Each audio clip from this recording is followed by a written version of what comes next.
Hi, everyone. My name is Cheryl Center Cruz, and I'm the programming manager at Outfest. And we're so pleased to have the director and one of the stars of the film Two of Us with us here today. We've got Filippo Meneghetti and Barbara Sakawa. Hello, everybody. Hi. Filippo, I want to start with you. This film is so amazing. It's dramatic. It's also romantic. Two women kind of at an age where a lot of LGBTQ films, they tend to focus on the younger kind of beginning, relationships. But this one kind of, we meet these characters a little bit later on. Just to start from the beginning, how did you come to work on this project? All right. Thanks first of all, and then for what you said. I had this while growing up. I had this idea because the story of the film is completely made up, but it's somehow similar to the story of somebody that was very important for me during the year of my formation, because those are the person that actually passed me the passion for cinema when I was younger. And I saw what was going on with their own life when I was 15, 17 and so on, and even younger actually. And that was really touching for me. And I was so struck by what I was seeing that I always thought sooner or later, if I ever have the possibility to tell a story, I would love to almost, give something back, something that was given to me. They gave me the passion for cinema, and I want to give something back. So without telling their own story, that was actually much harder than the one that the film tells. Nobody would actually believe the true story for him, and so that was the idea. And then I was, I would say, hunting for metaphors, because that's what we do. We make images, so we have to find the right angle, the right image that can tell a story and can, convey a certain feelings, certain ideas.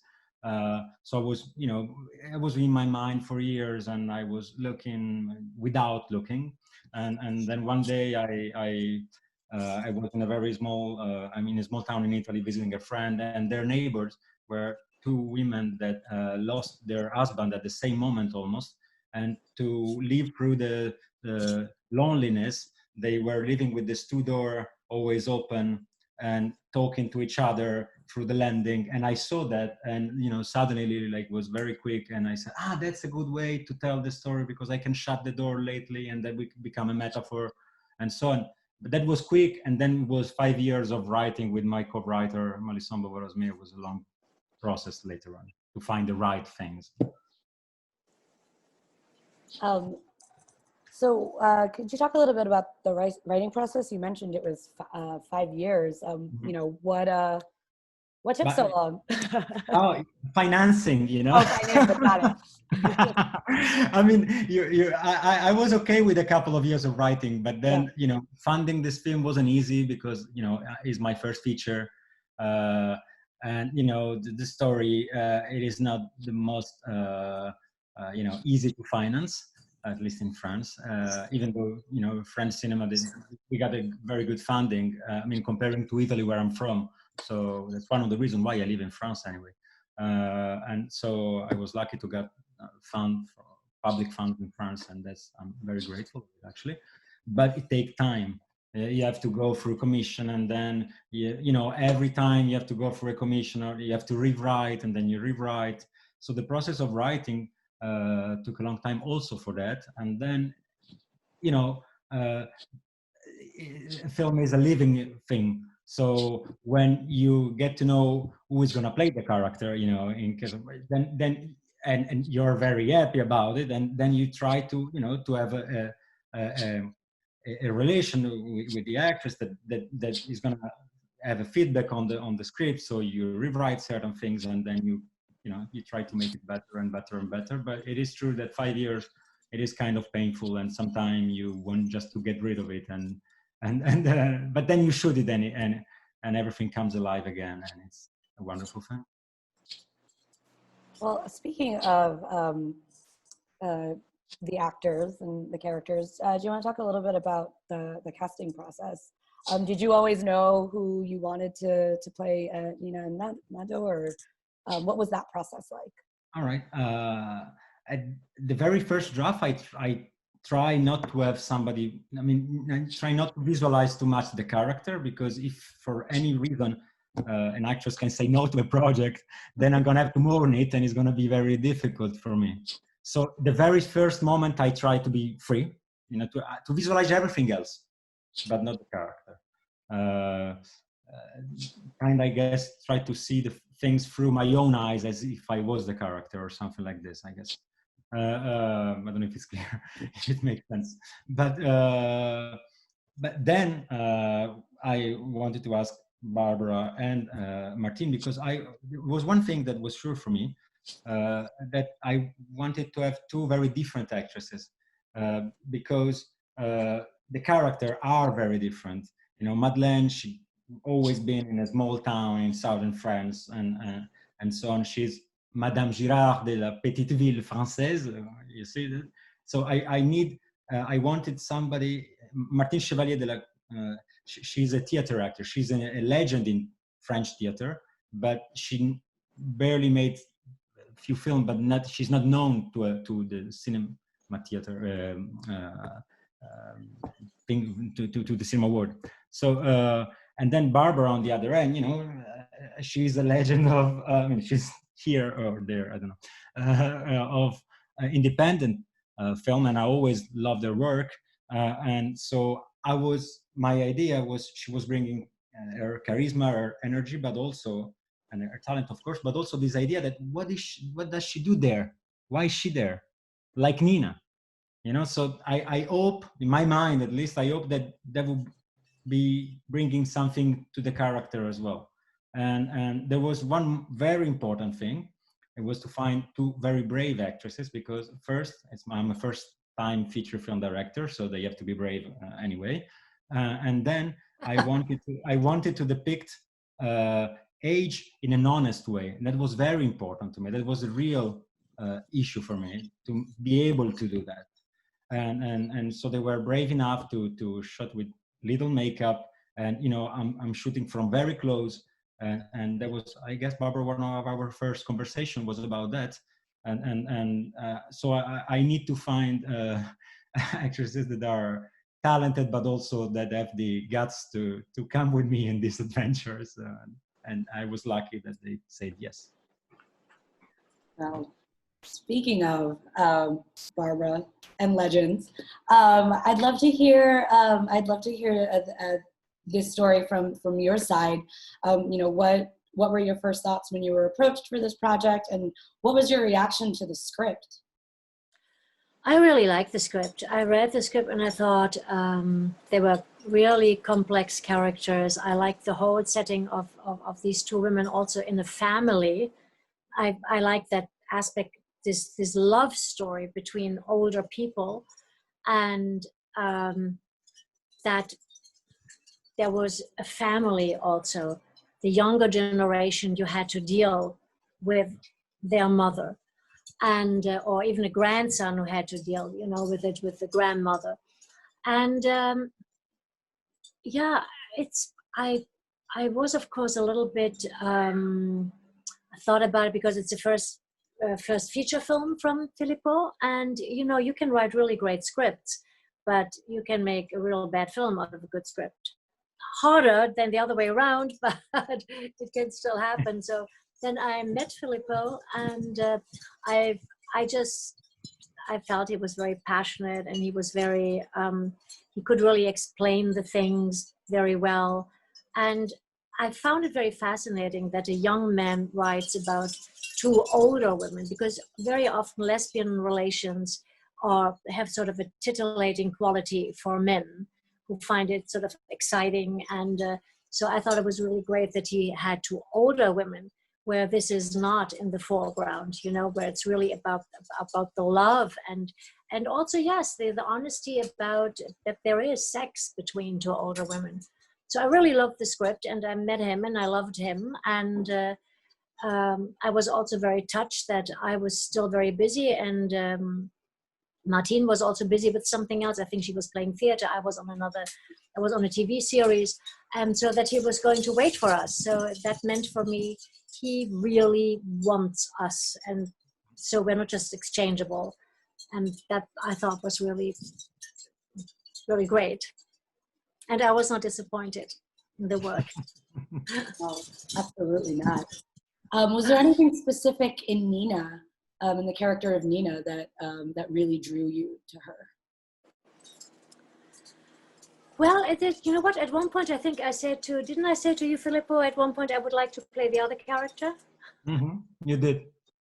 Yeah, because did. I have sort of so often played women who are strong and demanding, and but I thought it was really, I mean, the thing which fascinated me was just the love, what this woman is sacrificing also. She goes from a big town, they met in Rome, and then she goes from a big town, from Berlin, and puts herself in that provincial place, which has really no stimulation for her. The only person there, the only thing there for her is Madeleine. And so I thought just the strength of her love and of her desire. And I was wondering, how did they keep that up? And was it the secrecy that helped keeping that erotic tension between them?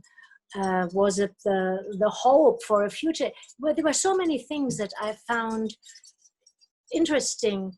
And I mean, I in general find love one of the most interesting questions in human life. And there was so much about that. I think it's all about that in this movie. Oh, absolutely.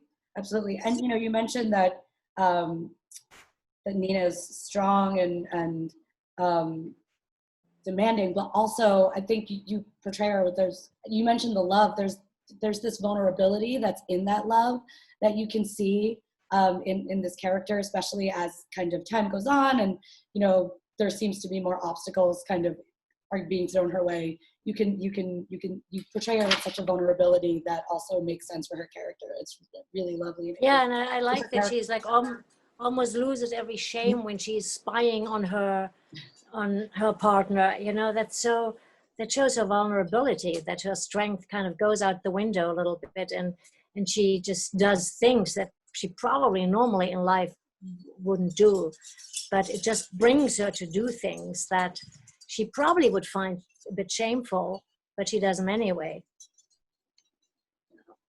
Yeah, no, it's such a wonderful character.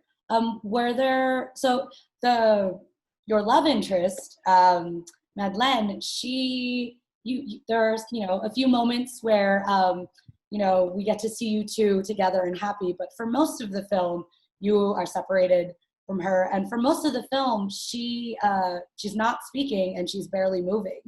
And, you know, obviously, Martine does a wonderful job emoting through her eyes and through her facial expressions. But on your end, you know, how did you approach kind of being one half of a couple where, much like your characters, there's a little bit of a barrier there between you know, connecting in the usual way, I suppose. Well, I think as long as they were together, even if she couldn't talk, I didn't feel a distance there so much.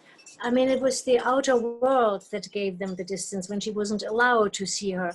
But I think as soon as she saw her and was with her and felt her, it was more on that level of feeling her and looking into her eyes. And I think she really didn't need that much of a talk with her. And I think that happens, they have known each other for a very long time. And the tragedy is that they postponed for such a long time, or Madeleine postponed for such a long time, this love to put it out in the world, and which we think, and I think that what Filippo and Marisol also wanted, that also makes you sick, that actually has a physical effect, this repressing of something that was so vital to them. Yeah, repressing of love, actually. And that explodes kind of in this disease that she is getting. But I think Nina never loses hope. She just is, the love is very strong, and she has a connection to her no matter in what kind of physical state Madeleine is. Absolutely. And the film, it's obviously such a beautiful story of love between two characters. It's touching, it's emotional, but there are also elements of thriller and suspense. Filippo, why did you decide to make that choice to kind of add these? It's almost like a genre, a mixing of genres in this love story. Basically, while during the 5 years of writing and financing, you have to write a lot of things how you want to do the film. And I was always writing, I want to shoot this film like a thriller, even though you can think that is a melodrama. And it wasn't that clear for other people, I guess. But to me, it was pretty clear. And, sometimes people say, what do you mean? Because, love, it's a very complex feeling, and it's made of different layers. And not all of them are nice and easy to handle. And it is also there is a part in Nina's character, for instance, of obsession, because she has no choice. And if I have to choose the right tool to tell the story I'm telling, then thriller or suspense is very good to depict obsession. Beside the fact that I like thriller and genre film, and you do what you like, basically, I guess. But also I think it was the right tool, and I didn't want the characters to be victims of the situation.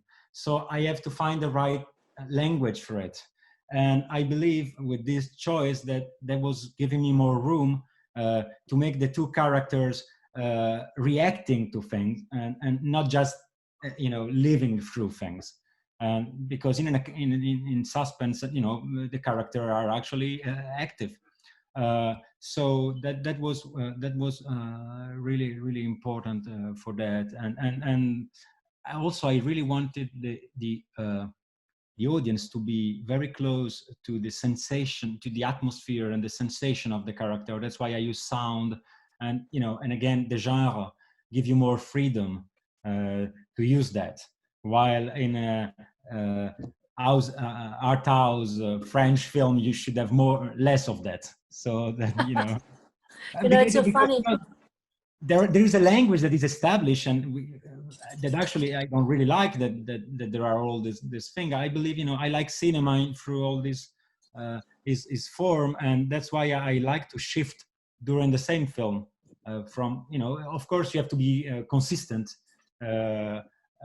with the feeling and the atmosphere and the thing you portray, but it's very interesting to use things when you need it and to feel free with it, and then it's I get amused by it. I like it. I think you really expanded the script in the shooting.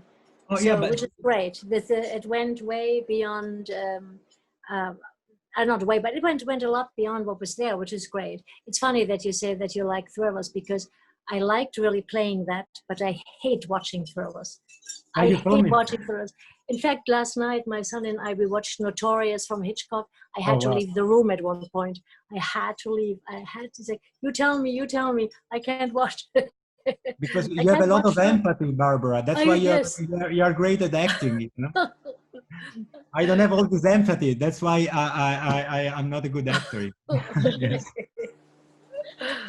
Well, I mean, you actually, Barbara, bring up a good point, because there's a great balance between, in this film where you start getting a little tense and, kind of watching the film, but then you do a really great job of not letting it get to a point where it's untenable. You mix the genres really well. Did you have like a trick, or how did you know how to keep that balance so that you still achieved those objectives, but you were remaining true to this love story? Actually, the very first thing with Madeleine, my co-writer, we had like a cahier de charge. I don't know. We wanted to do several things, and we're always very clear. We want to avoid pathos, first of all, because I really didn't want I don't want the audience, I don't want to push the emotion through to the audience. I want the audience to gain the. What I understand, what I feel about my job is that I need to create room for the audience to experience the film. So whatever I do, I need to do it, but not too much, because if I go too far with it, then I will close that space that in which I want the audience to live somehow. And so and that goes for pathos, but also for fear, or for whatever else. I'm always taking care, if I can, to leave some space. And in this space, what I think and I believe is that that's the space in which the emotion of the audience will grow by itself at their own pace when they feel that they have to be moved. And that goes, for every aspect of it. But the most important thing for me was not to be to push too much the pathos, to push too much, this idea that you have to cry because it's a melodrama. And I'm very glad when first time in Toronto we watched it with Barbara, and when I see the film, I watch the audience. I don't watch the film because in editing I saw it so many times. It's okay. I know how it ends. And so I was watching other people, and I was very touched by the fact I was seeing people crying, but without me wanting it, or maybe not too much. At least that was the goal. It was a suggestion, not. Yeah, exactly. That's the right word. And if they can feel, if I can get the audience to feel in a contradictory way, to feel, sad, but also because I believe the important things in life are like this. You can have the most tragic moment of your life, and yet there's still something, there's a light inside that moment, and the opposite way around at the same time. And so that's what I'm really interested in trying to get that to the movie.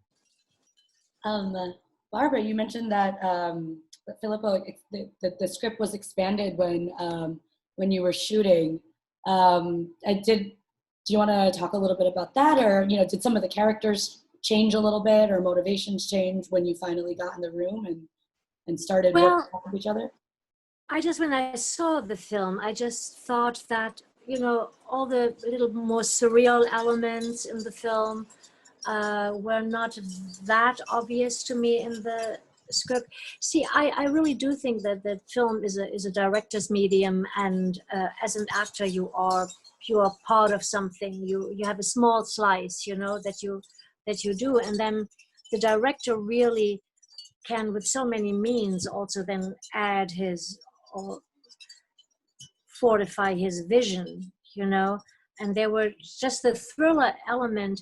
If I would have been very, very aware, if I would have wanted to play a thriller, it wouldn't have worked. But so I kind of play straight my part in that situation. I play the situation, but then in the context, how the director puts it, it becomes something else.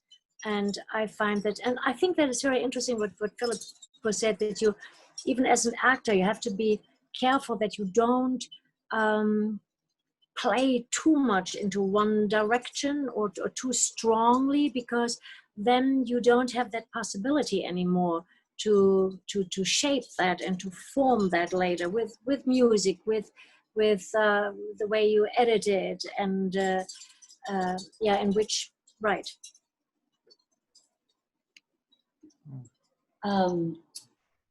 So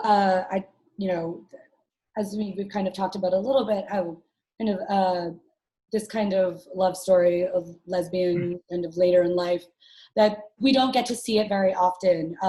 Was there anything, and this question is for both of you, was there anything specific in the relationship between Nina and Madeleine that was really important for you to kind of get across? Was there any, what about the core of the relationship did you want to make sure that really came across to the audience? Especially because, again, we don't get to see them in your stereotypical lovey-dovey kind of we're together situations, as other than the beginning and the end. Are you asking me or Filippo? Both, or Oh, okay. And Filippo, and Yeah, Barbara I mean, first. Yeah. I met Martine the first time. Philip had arranged a dinner in Paris, and you know, as an actor, often you have to get really quickly into medias res. I mean, you just have to kind of go, because you don't have a long time before shooting usually. And so what sometimes happens that it happened to me that if I have to play with an actor something very intimate, that you very quickly go into conversations that you wouldn't have with another person. So Martine and I, although we didn't know each other, we both are not gay, but we both told each other a lot about our love lives and our experiences with men. And because we felt, I had done some research before. I have in New York quite a few gay girlfriends, and so I have asked them things, you know, and it kind of, I felt it was a lot of the same problems, a lot of the same things going on. And so we exchanged, you know, our experiences with a long relation, having with somebody a long relation, what they have about erotic, about sex, about friendship, and yeah, so how do you show love that is not in the first heat of the moment, but how do you show something over some very common situations like having a breakfast or walking to the dry cleaner? How can you see that it's still you know, a long relationship and a love-based relationship?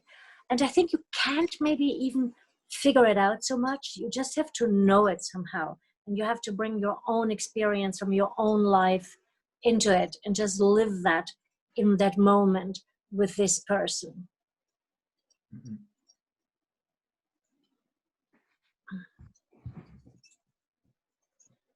Yeah. Well, I think I don't hear you anymore. Now I hear you again. I didn't I hear do. for a Sorry, moment. I think I Okay. was muted. Apologies. Okay. It was very strange. Staring at All each right. other. Well, I'll edit this part out. Don't worry. well, yeah. Just one quick thing to add. I agree with what Barbara said, and that was really key.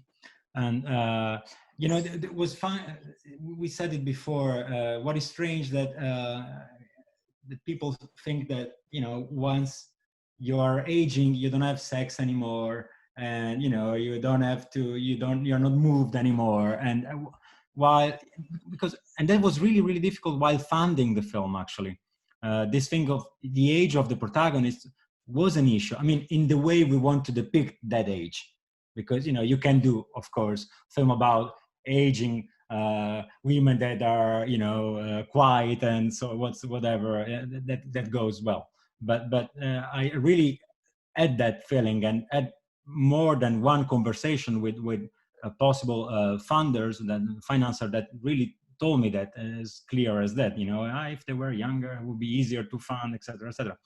And that was very tough, because I wanted to tell that story because of that. So because there's one thing, I really believe we live in a society that is obsessed with the perfection of the body, with youth.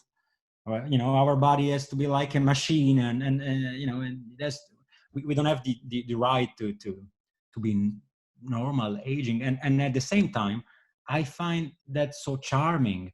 You know, you know, if you watch the film, Barbara and Martine are beautiful. They are very charming. So I don't understand, you know, and so I wanted, without again pushing the sensuality of the relation, I still want that to be very physical, to be present, to be there, and to if at the end of the film I get the audience to forget the age and the sexual orientation of my characters, I'm very happy, because that is the point, you know. We are all one, even though we are different ages or different sexual orientation, and that was the point, you know. And that was really something that I want to make sure of since the script. We wanted this story to get as universal as possible, and really, yeah.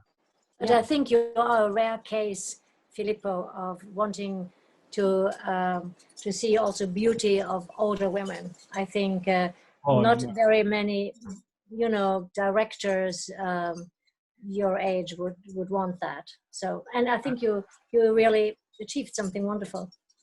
Oh, thanks so much. But I didn't do it alone, and that. In any case, well. So speaking of being physically present, as evidenced by this Zoom call that we're on, instead of doing an in-person Q&A, standing next to each other, we're in a place right now where we can't be physically present, and we've all kind of been interrupted, and we have these barriers. Our doors are closed now, and so thinking about the time and the space that we're in, is it a little weird to kind of think of this? Because I rewatched this film for this Q&A, and it's just so interesting because it feels like those doors have been shut, and we're all Nina trying to find a way to connect with each other again. And so I think it's just really interesting how now the film kind of has this other layer of metaphor around it. As we all struggle to weirdly so. I haven't even thought about it that way. I've been told from another person recently that watched the film recently, and she said the same thing. And she said, I was feeling in prison, I was during the lockdown in France. It's funny because while I was working with the set designer, I was always telling her, this place, this apartment, talking about the Madeleine apartment, because they are very different to apartment, right? Nina's apartment is almost a fake apartment. She doesn't really live there. And that was a point. It was very important for me that the audience don't realize that till the second part of the film. But because that's a thriller element anyway. So I was telling my set designer, Madeleine apartment must be so cozy and so nice that you don't actually want to live in, because in the second part of the film, it will become a prison. And that I thought I was, I spent the lockdown in my Paris apartment, and I understood what I said at that time. So, and I wasn't happy. Yeah, but it's very bad to be right. So that was something. But I hope we all have the strength of Nina. Absolutely. Character. Do you want to talk a little bit about the metaphor of the water? Oh yeah, if you want. Yeah. Yeah.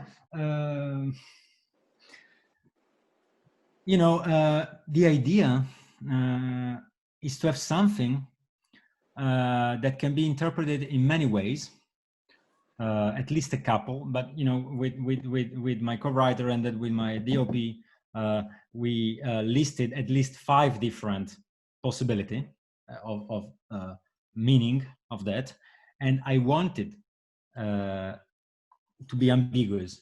I wanted that to have multiple different layers, different meaning, possible different meanings, because again, that's the room for the audience. I want each person in the audience to have his own ways. Maybe for some people it doesn't mean anything, and it's even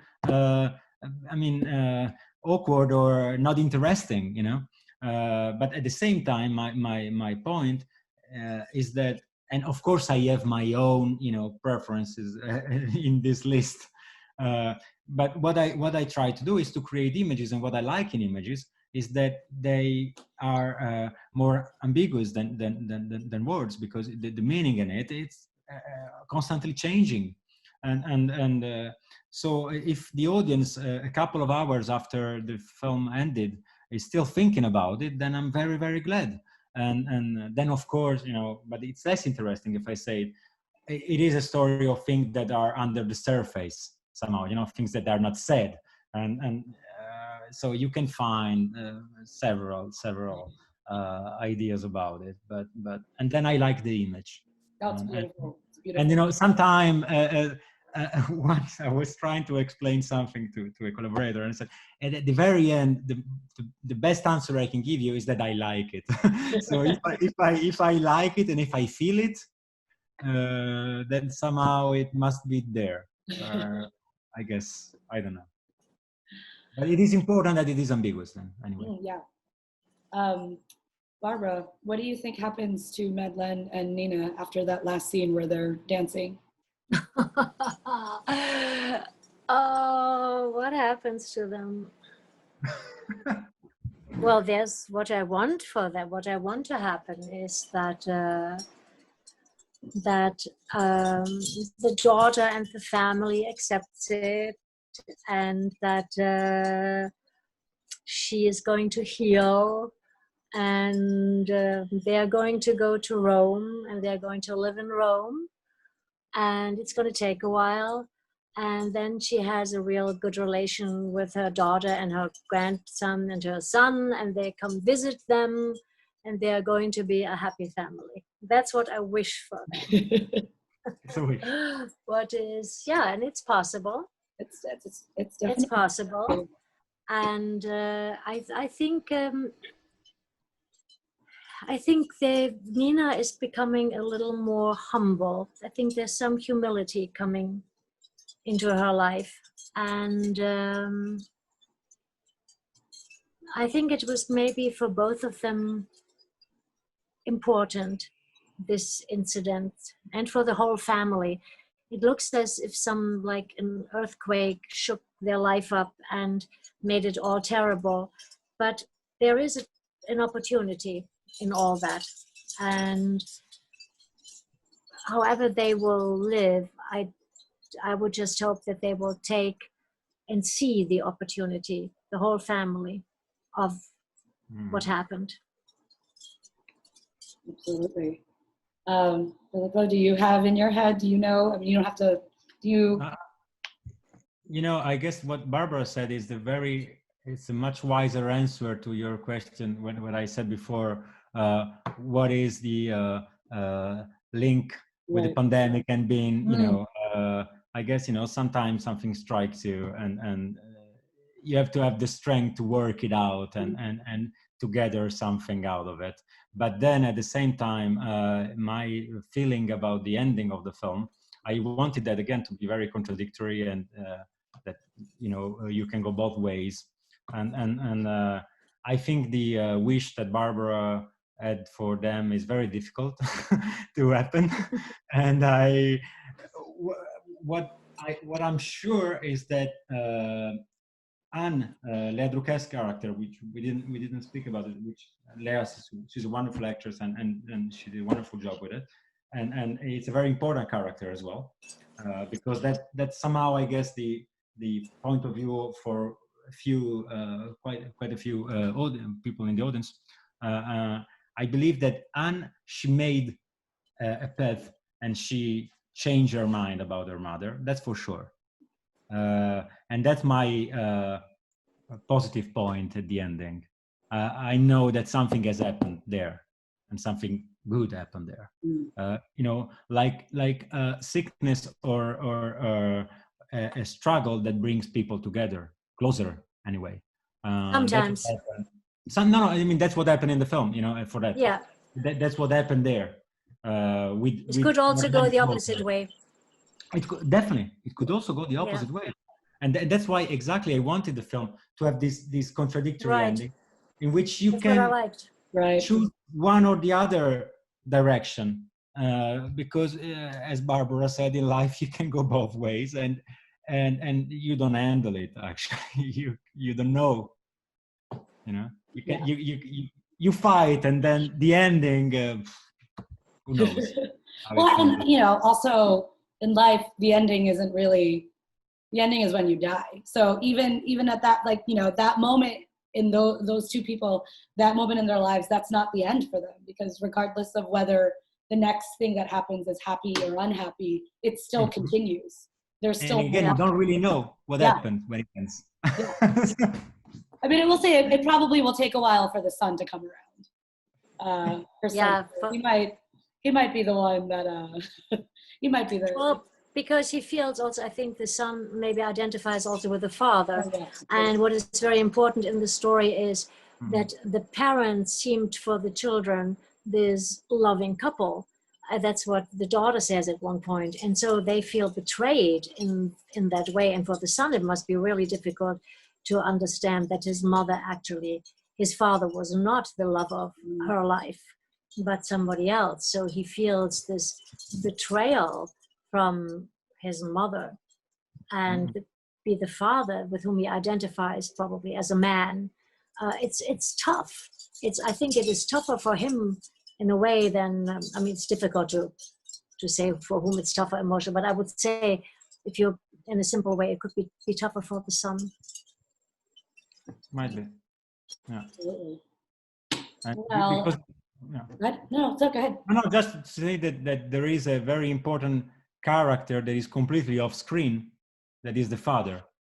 Yeah. A lot of things turn around this idea of the father, but he's not there.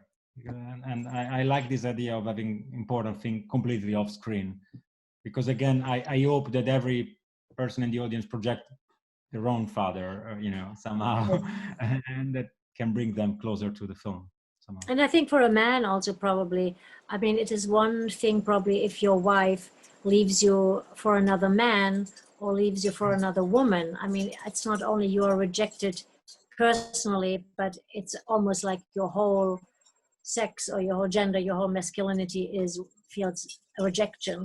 So I could imagine that also plays in this whole scenario. For sure. Well, and also, Nina, I don't know, she's around for a while. Like, it's not like she just kind of appeared at the end of, the relationship. She's been around, it seems like, longer than the husband has been around. Right, and we don't really know what Nina's life was. We don't know. Yeah. Did she have other female relations before? Was she heterosexual? What was her? We don't really know anything about her. Like, did she kind of, was she gone for a while and then kind of popped up, or, was she always, were they always thinking about each other for this entire time, or, did it only, there are so many questions we could, we could just unpack this whole thing for hours. And all we know about the husband is what all of the different characters kind of reaction and what their, like, what their perspective is of him. We don't know what of that is true and what of that is just each person's own kind of prejudice. And, Fantasy. Yeah, exactly. And I also think that depending on who you tend to relate to in the film, that's whose view of the husband you're going to, Exactly. you're going to identify Exactly. with. Completely. Yeah. Exactly right. Well, unfortunately, we're out of time, which is so sad, because I think we could just talk about this for for ages. And credit to you, because it's because of how, like, deep and multi-textured you made this film. That's, I think, why we're just able to talk about it for forever. But thank you so much for allowing us to share this film with our audiences. It's a shame that we can't be here in person, but at least we can still make sure that people get to see it and really, like, live in this wonderful world that you've created. Thank you for inviting us. We're thrilled. Thank you so much. Well, stay safe out there, you guys. Okay, you too. Bye. Bye.